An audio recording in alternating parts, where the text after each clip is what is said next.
Assalamu alaikum, barkamu da raka, sanin mu da sake saduwa da ku.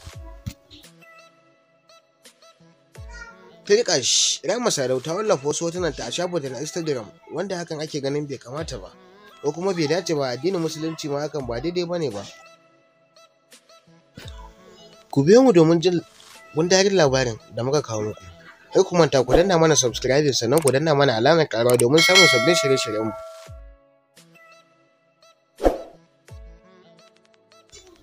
Rahma Sadau dai ta wallafa wannan hotunan nata ne a shafinta na Instagram wanda hakan ya jawo magoya bayan ta suke ta cece-kuce akan wayannan hotuna da ta wallafa a shafinta na Instagram.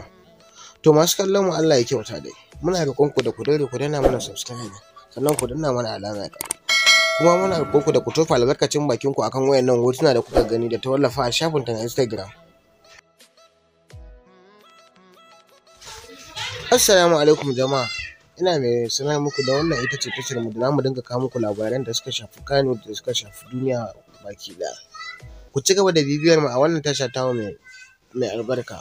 Muna roƙon ku da ku daure ku danna mana subscribe sannan ku danna mana alamar ƙawa. Insha Allah za mu dinga kawo muku labarai gaskiya da kuma abin da yake faruwa a arewacin Najeriya da ma duniya gabaki ɗaya. Mun gode.